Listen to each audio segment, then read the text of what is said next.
This is Law Bytes, a podcast with Michael Geist.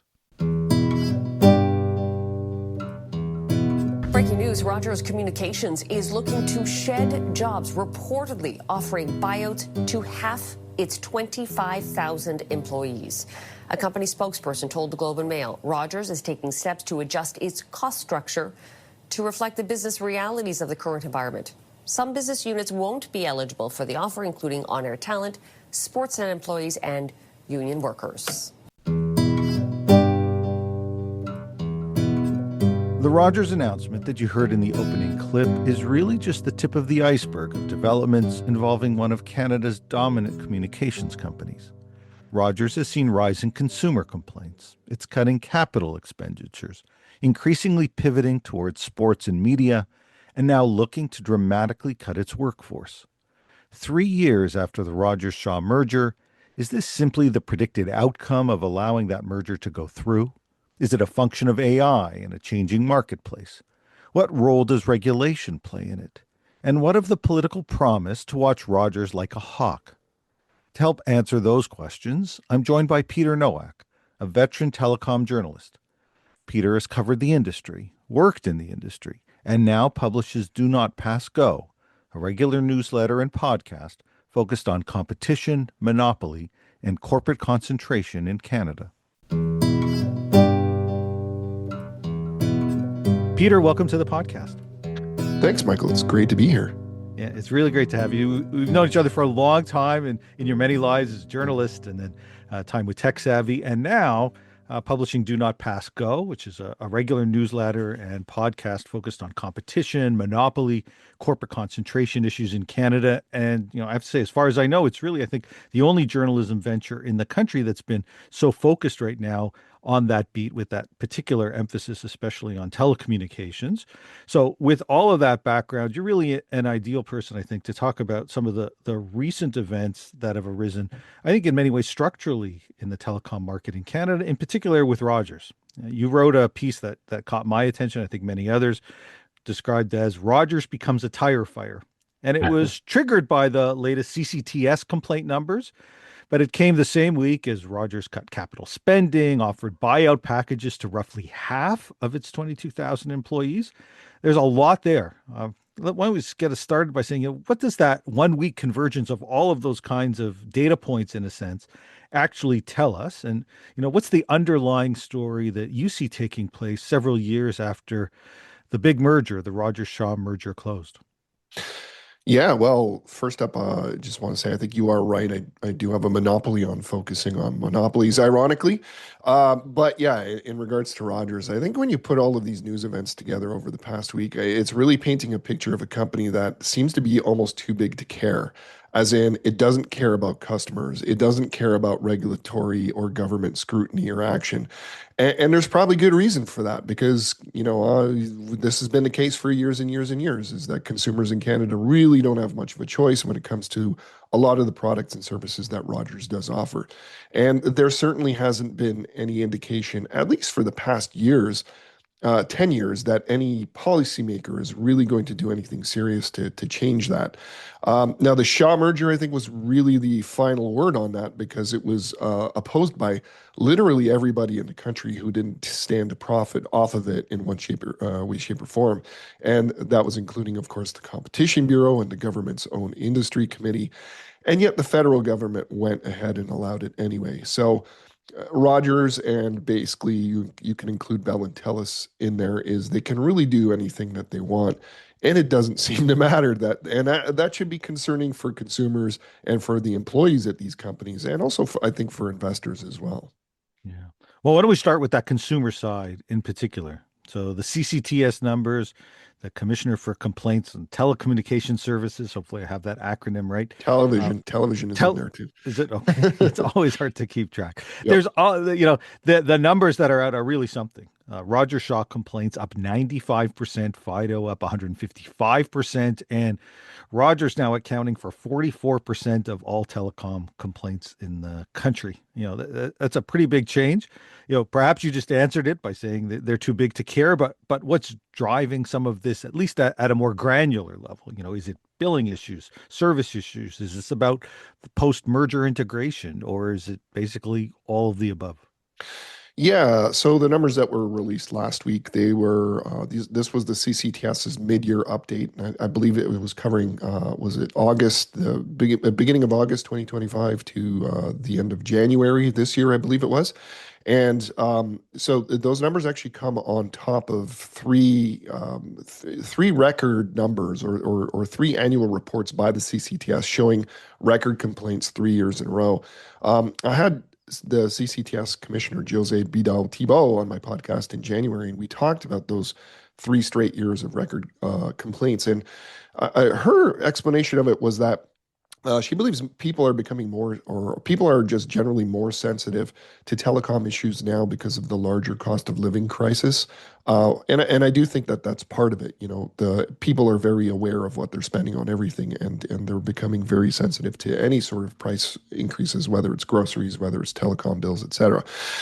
The other part of it, though, I think is does relate to what I said just a second ago, which is that the companies I don't think really care. There's been a real shift in our society over the last few years. I'm not sure where you would pinpoint it, but not just in telecom, but across sectors. To the point where, if you remember not so long ago, there was a saying, the customer is always right, but it seems like right now the saying is the customer doesn't really matter. This is happening across airlines. It's happening in groceries, et cetera, et cetera. I'll give you a little bit of a quick anecdote on my own. I recently I used to be a customer on Kudo, my wireless provider, and out of nowhere, I got a $7 increase on my monthly bill. I tried to contact the company online, no luck. I called in. This was actually appalling. I called in and I couldn't get in touch with a human. Instead, I was sent a text message, which basically sent me to a conversation with a bot, and the phone, and I was hung up on. And so I asked the bot for a human to call me, and the bot said it would. I did this on two separate occasions. No one ever called me. The result, I filed a CCTS complaint. Ironically, I got it solved really quickly. Just a few days later, somebody from Kudo, which is of course owned by TELUS, called me up, solved my issue. I ended up switching service providers, but it's funny because I was looking, it started getting me thinking, and I'm looking into this right now, is obviously customer service costs the telcos money. And CCTS complaints do as well. I don't know if the general public is aware of that, but when you do place a complaint with the CCTS, it costs the telco money. It costs them more depending on what stage that complaint goes to. The more elevated the complaint gets, the more it costs them. I'm actually starting to wonder whether the telcos have done the math and figured out that it actually costs them less to provide no customer service and funnel people to the CCTS. And maybe that's part of why these complaint numbers are exploding. And it's funny because you figure that only a small fraction of customers are going to the CCTS. Many people don't even know about it. So, these companies did outsource complaints, or sorry, the outsourced customer service to foreign countries years ago. We know that. So maybe this is a case of them further outsourcing to the CCTS. Again, I would say this isn't just endemic to telecom. You look at the airlines. The federal government just announced in the spring economic update that because there's so many complaints with the airlines, they're going to be outsourcing those from the Canadian Transportation Authority to a third party. I don't know if we have too many details on that, but it's part of what's happening in society at large. Well, I have to say, I mean, if that's the corporate strategy to basically say no customer service and we'll bear whatever costs arise with respect to a few complaints on an agency that too many Canadians still haven't heard of, that makes for a pretty depressing sort of thought, at least in terms of where things are at. Speaking of corporate strategy, though, looking at Rogers, there's a bit of an elephant in the room in terms of where they have put their money. So if they're not putting it into customer service, where are they putting it? Well, seems pretty clear that since the Rogers deal, they're putting it largely into sports. They did the $11 billion renewal on NHL rights. They've paid billions for Bell's stake in MLSE. They took another 4 billion plus that they're committing for the rest of the stake in MLSE. They want to be the full owner, consolidate all of this sports, media, entertainment into a single entity. Their media revenues were way up in the last quarter. And so all of this is against significant amount of debt while they are cutting the amount they are spending on the network, as we mentioned, by about 30% and cutting, or at least proposing to potentially cut half of the telecom workforce with offering buyouts. So, isn't the read here that it sure seems like Rogers wants to be a sports and sports media company and that telecom is about generating some cash flow to fund some of that? Do you think that's what's happening? And if it is, what does it mean for both telecom customers and then even more broadly, I guess, government strategy that has been very focused on Rogers as being one of the obviously key telecom companies as part of a broader communication strategy?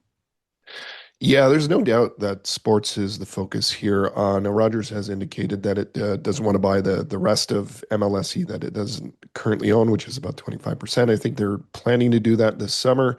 That would give them full control of MLSE, and I think they have indicated that they want to spin that off or sell stakes in it to help pay down the company's debt. But yeah, there's no doubt that sports is the focus of this company, and the reason there, it's pretty clear. There's lots of growth in sports, and almost as importantly, there's zero government or regulatory scrutiny there. It's kind of a license to print money when you own the teams, the venues, and the broadcaster. They even with 75% control of MLSE, Rogers has a total monopoly in Toronto sports. They own the Leafs, the Blue Jays, the Raptors, TFC, the Argonauts. They own the Rogers Center. They own the Scotiabank Arena, and so on and so on. There's potentially many more teams to buy. You can look at a company like based in Boston, Fenway Sports Group. It's almost seems to be a model for what Rogers is doing. This is a company that is Fenway Sports Group has become this international sports conglomerate. That is a potential route there for Rogers to go if they want to go that way. Another comparison, though, I think that it's possibly a lot more relevant to us here in North America. Is it seems like Rogers is quickly becoming Canada's Live Nation, and that's certainly not a good thing given what's happening with Live Nation these days. You've got antitrust trials going all over the place. But on the other hand, though, it's also not a terrible thing. It's actually from a business perspective, it's usually a good thing for a company to pivot to growth when your core business has become commoditized, which I think telecom has. Internet access and wireless access it's dumb pipes, right? And we're seeing. I think we're going to talk a little bit about what some of the Bay Street analysts are saying and how there's not a lot of growth left in that business. So. Uh, it is on the other hand, though, it is concerning when for everyone else when you're making that pivot into what is a totally monopolized sector. So, Live Nation, again, going back to Live Nation, they're getting a lot of attention now because of ticket prices with concerts. But I think we are very quickly realizing that the same thing is happening with sports. Going back to the telecom side, it is still very important because, as you pointed out, even though it's commoditized, it is the source of cash for all of this growth and this expansion. It's not competitive, and it's a steady source of cash for Rogers, and that's basically it's the cash cow that's funding everything else the company wants to do. Yeah, no, good. It's a really good summary of both of where some of those opportunities might lie and what may help explain some of that shift. The other narrative that is being pushed by Rogers and by some of the analysts is that this is in fact structural change that's taking place in the business. This notion that AI is reshaping network operations, wireless prices are falling, population growth now in Canada is flat after years of very rapid growth driven a lot by immigration. How much weight do you give these market and technology forces? Is this really AI, or is AI really almost a convenient way to externalize blame for some of the choices that the company's actually making? Yeah, I don't discount it Completely. I think there's a lot of veracity in what some of the, especially the Bay Street analysts are saying. Like I said, the growth for the telecom business is pretty much it's not happening. You know, Canada's immigration levels have slowed, so population growth has slowed. There's just not a lot of new customers. There's also only so much you can squeeze from your existing customers before policymakers have to crack down. And how much they've cracked down in Canada is a point of debate. But I think we reached the point of the squeezing. We've reached that saturation point a long time ago in Canada. So, the telcos seem to have been having a raging party here in Canada for a very long time, and now it's finally coming to an end because they've run out of ways to extract for the same stuff. And I think the Rogers Shaw merger was a great example. Mega mergers only ever happen when big companies run out of interesting things to do, and it's the way to keep that party going for a little bit longer. And I think we've reached the point where the party is kind of the telecom party is kind of coming to an end. And going back to pivoting and going into other businesses. You look at the big players in Canada, and they've all, in different ways, tried to do that. Rogers is heading into sports. TELUS has tried to go into health and into, digital management or consulting services to varying degrees of success. And Bell, I'm not quite sure what Bell is doing. I think Bell is kind of hooking its wagon to AI, and I think they've made a purchase or two in the U.S. of fiber companies. So to some extent, Bell is sticking a little bit closer to, one would consider its core competencies. So, that's what you're supposed to do. So I don't necessarily disagree with some of the takes out there. As for AI, I think we might look back in a few years, and there's a lot of conversation out there about how AI is like, some people believe it's like the biggest misallocation of capital in our lifetimes. We'll see. I don't know. I don't have a view on AI, to be honest, as far as the spending on it is concerned. Okay, fair enough. You alluded to it, or at least hinted at it briefly there, in terms of where the regulatory piece fits in. Rogers explicitly blamed what they described as punitive regulatory environment for some of the capex cuts, pointing specifically to the CRTC's wholesale fiber decision. Now, you've written in detail about that ruling and in this area more broadly. You lived it for a number of years. Groups like CNOC have called it the end of independent internet competition, and it feels like we've been building towards that for some time. Can you describe a bit what came out of that ruling, and what does Rogers framing, when they call the entire system punitive, tell us about its take on the wholesale market? Yeah, for sure. I would love to know what they mean by punitive, because that's interesting. As a journalist observer for a very long time, and as obviously spending a few years at Tech Savvy, which is a competitor, to me, it's been anything but punitive. The regulatory environment has been anything but punitive on the big telcos for a very long time. Last week's ruling, or the recent ruling that we had regarding the fiber rates, the fiber wholesale rates. So that was really focusing on Bell and Telus, as well as SaskTel, I believe. And so Bell's various units out in East Alliant and MTS in Manitoba, basically fiber networks, not so much cable companies like Rogers and Videotron.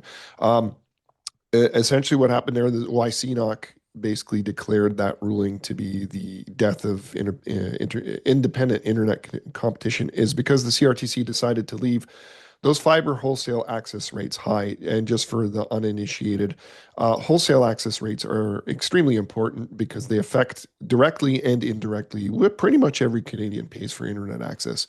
Because what you have is you have retail services from the big players, Bell, Rogers, Telus, Videotron, et cetera, et cetera. And then you have smaller competitors who access their networks on a wholesale basis. So these are companies that typically don't have their own networks. So they'll pay to use the networks of those big companies.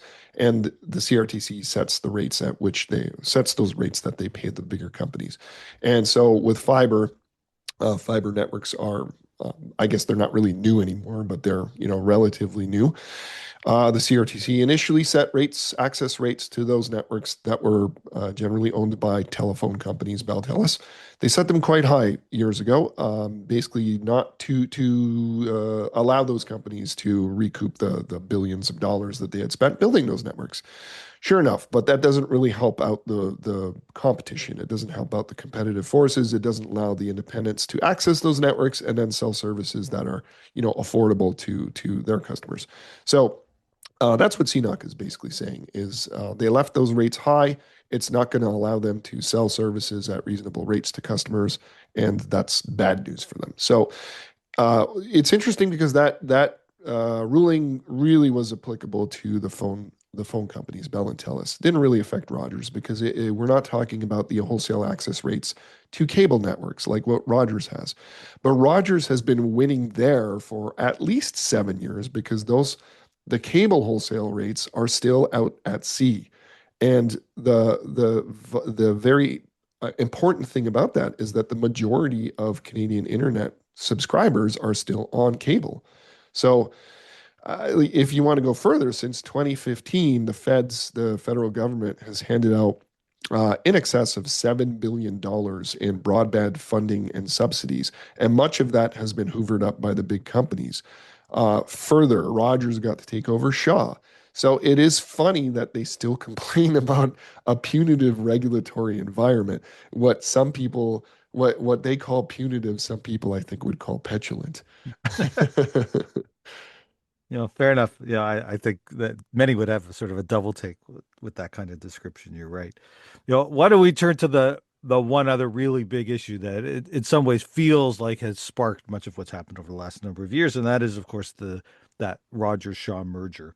Several years ago, the minister at the time, Champagne, secured what he described as legally binding commitments, billions, he said, in investment in Western Canada's network infrastructure, thousands of new jobs in Western Canada within 5 years, and the maintenance of pricing. And Calgary is the Western headquarters for at least a decade for Rogers. So there's protection for the pricing and financial penalties for non-compliance. But when we see what's taking place now with capex being cut, roughly half the workforce being offered buyouts, what does it tell us about the commitments? Are they still operative? Has the government said anything about some of these recent developments? Yeah, so I did hear back from ISED when I was working on that story. They got back to me and they said something to the effect of the government is not going to shirk from its duty to ensure a fair and competitive marketplace. But, I don't know what that actually means. I think that and $68 will get me a Bell fiber wholesale internet connection. Sorry, that's some deep cut telecom humor. Uh, so we haven't seen anything on actually enforcing those commitments, and these sort of commitments are a little bit laughable in the first place whenever they're attached to any merger scenario, because they're not so much a list of things the company can't do, but it's almost like an instruction manual on all the things they can do. So it's like as opposed to a blacklist, it's a white list. Here's all the things. Like I'll give you a great example. One of those commitments was actually attached to Videotron, which Videotron got to buy Freedom Mobile from Shaw, basically as part of that whole merger. And the commitment there was Freedom Mobile has to maintain pricing, wireless pricing, 20% below what the incumbents are charging, generally speaking. And like when you think about it, that's such a silly commitment because it essentially means, well, Rogers could charge you $1,000 a month for your cell phone. As long as Videotron is in at $800, everything's copacetic. So it's a really these commitments are generally very easy to get around. So you want to look at the other commitments. The Rogers committed to maintaining jobs in the West. So, again, you ask questions about that. How do you count those? Is there funny accounting involved? It also doesn't really say anything about layoffs, laying people off in the rest of Canada, right? You can lay off as many people in Ontario as you want, apparently. So I'll take you outside of telecom again. Recently, the federal government allowed a merger. They allowed a British company, the resource company, Anglo American, to take over Vancouver's tech resources. on the premise that the British company is going to maintain the headquarters in Vancouver. But no one in the resource industry believes that's really going to happen. So I think it's safe to treat any and all merger conditions with a very low level of seriousness, and it's especially true in the Rogers Shaw case. Okay. All right. A couple of questions that I got to admit in some ways, I don't know if they're rhetorical or real, but I'd still welcome your thoughts. Let's start with Champagne. I remember describing the way the government would approach this Rogers merger. He said he was going to watch the company like a hawk. He's now the finance minister. Navdeep Bains, who was involved, there at that time, or for many years as the ISED minister, went first to the CIBC, then went to Rogers as the chief corporate affairs officer, and is now stepping down apparently to run for the Ontario Liberal leadership. You know, I guess it begs the question, was this a serious enforcement architecture or really just, political theater in order to greenlight the deal? Yeah, I love it when they break out the hawk analogy. We're going to watch it like a hawk. It's reiterated by Champagne's successor in the ICE as ICE Minister, Melanie Joly, back in October. She said that this government is going to be hawkish on competition. It's tough talk. Do we ever see it backed up with tough walk? I don't know. I guess we'll see, but so far, no. And I think you talk to anybody in the industry, and I don't think there's anyone who ever doubted that the Rogers Shaw merger was ever going to happen, except for maybe Matthew Boswell, the competition commissioner, because he's obviously the one who challenged it. And I think that general belief was there because this is just generally not the way we do things in Canada.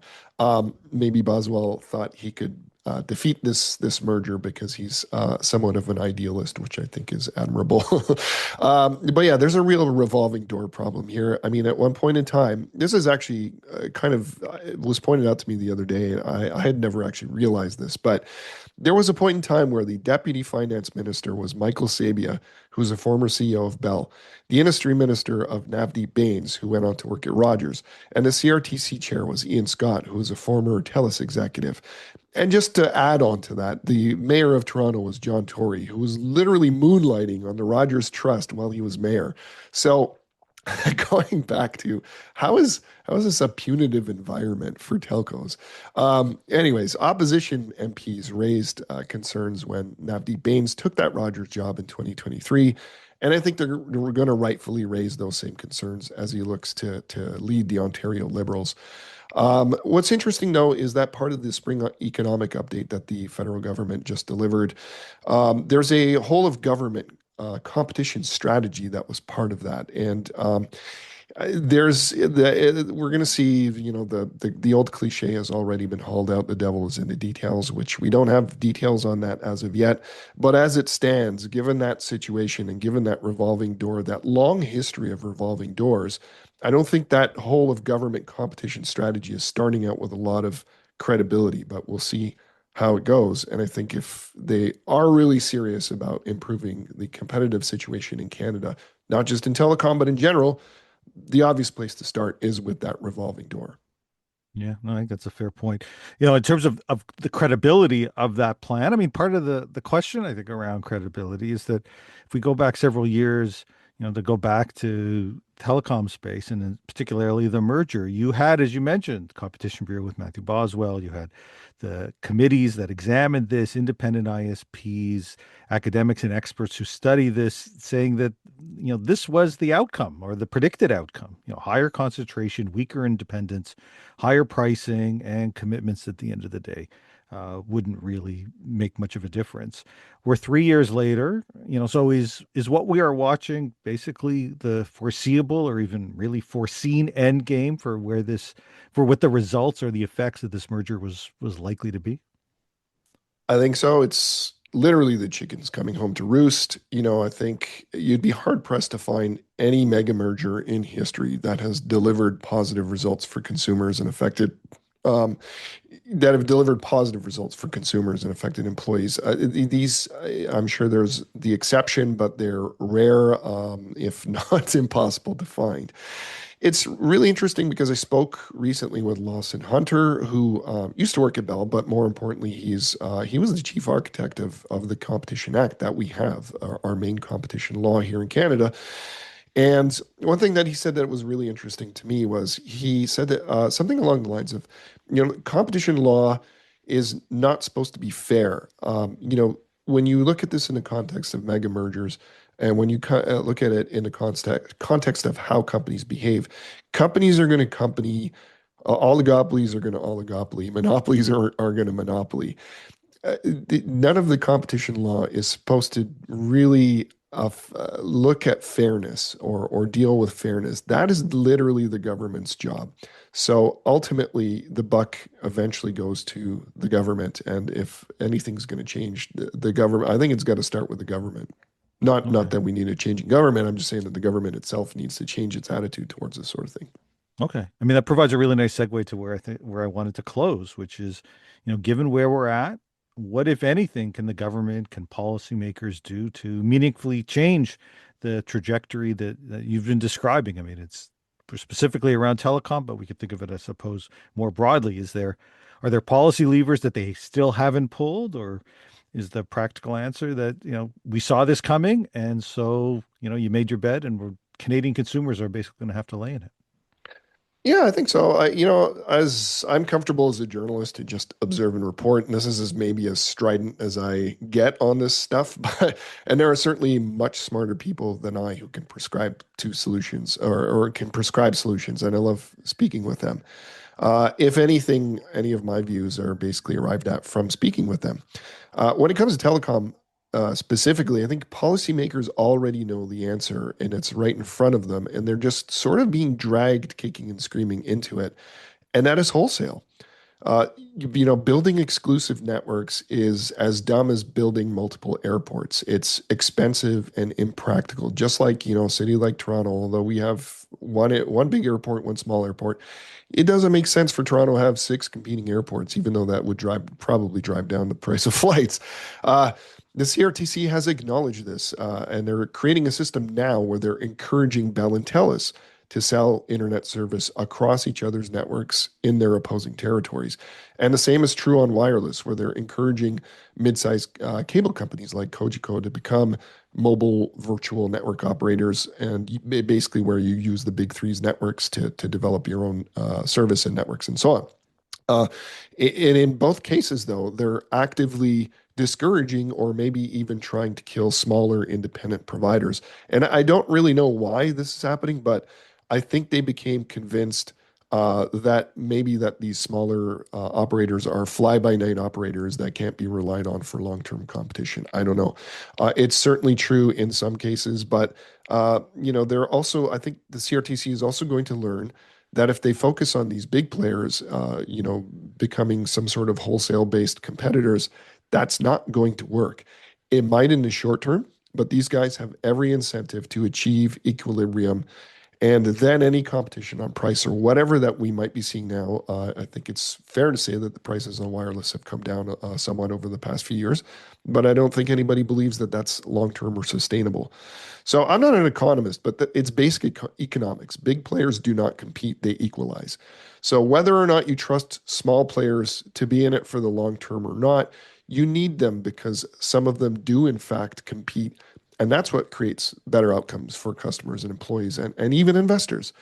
So I think that's the main lever that it's not even really a lever as it is almost like a behavior or position is that I do think that this focus on the big companies is wrongheaded, and there needs to be some sort of adjustment to allow smaller competitors in because they're the ones that discipline the bigger guys and they're the ones that innovate. So there's other levers we could talk about, but those are a little bit less likely. Things like structural separation. I've always liked structural separation. But again, that's a topic for smarter people. Something we've seen floated recently, particularly by Avi Lewis of the NDP, is Crown Corporation competitors. Maybe you have not necessarily even a company that's designed to make money, but a company more designed, a competitor designed to discipline those big companies and bring prices down. Another idea that's been floated out there, and I think the UK tried this, was to have your post office be the competitor for telecom services. Given what's going on with Canada Post, who knows? Maybe that's a growth area for them. Again, these are all ideas, and I think the thing that bums me out about Canada most is that we just don't seem to want to try new ideas, even to try them out, and even if they fail, we're quite conservative that way, and it's unfortunate. Yeah, no, it's true. There's a tendency not to be aggressive, not to think necessarily out of the box, and in some ways we've paid for some of these things because we haven't seen the kind of competition or the changes in the marketplace that I think many had hoped for. If anything, as this conversation I think highlights, we've seen a move in the opposite direction, and much of this, as we've talked about, is in many ways was foreseeable, and I think really foreseen. Peter, you've been at the heart of much of thinking about where things are headed and covering where things have been headed for many, many years now, and you're doing a really remarkable job with your latest venture. Thank you both for that work that you're doing and for joining me here today on the podcast. Thank you, Michael. It was my pleasure anytime.